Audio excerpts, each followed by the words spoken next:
آپ ایک شخص ہے جو سوشل میڈیا پر یوٹیوب چینلز میں مجھے نام ڈال لے کہ کہہ رہا ہے کہ شہنشاہ حسن نقوی کو میرے سامنے لا کے بٹھاؤ تو 10 لاکھ روپے انعام دے دوں گا، کوئی 10,000 کے چکر میں مجھے لینا جائے گا۔ تو میں انہیں بھی ہوشیار کرنا چاہ رہا ہوں کہ ہمیں قرآن نے کہا ہے کہ بات ان سے کرو جو جاہل نہ ہو۔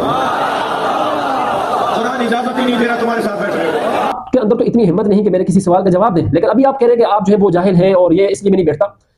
اگر دیکھا جائے تو سب سے بڑا جاہل تو وہ ہے کہ جس کو قرآن پاک بھی پڑھنا نہیں آتا۔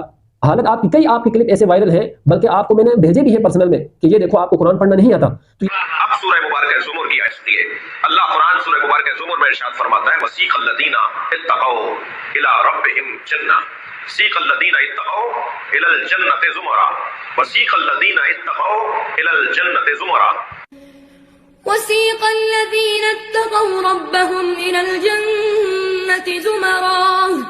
یہاں بھی آپ سن لیں، کئی طرح کے ایسے کلپ ہیں کہ جو آپ قرآن بھی غلط پڑھتے ہیں۔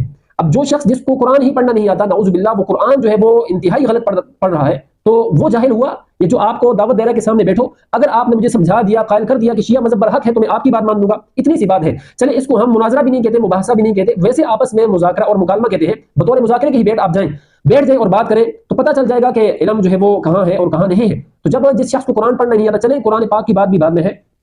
الصرف ام العلوم والنحو ابوہا، کہ صرف جو ہے وہ علوم کی ماں ہے اور جو نحو ہے وہ اس کا باپ ہے۔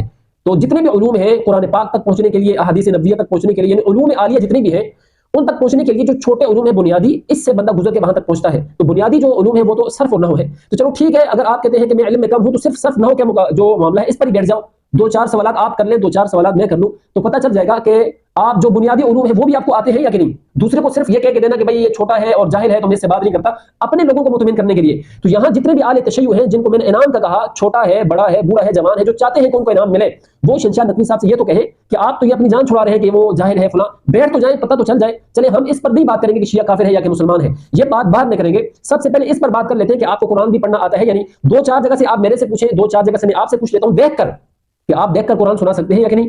اس کے بعد پھر وہ صرف اور نحو جو بنیادی علوم ہے جس کے بارے میں کہا جاتا ہے کہ الصرف ام العلوم والنحو ابوہا، صرف جو ہے وہ علوم کی ماں ہے اور نحو جو اس کا باپ ہے۔ تو آیا آپ کو علوم کے جو ماں باپ ہیں ان کا بھی آپ کو پتہ ہے یا کہ نہیں؟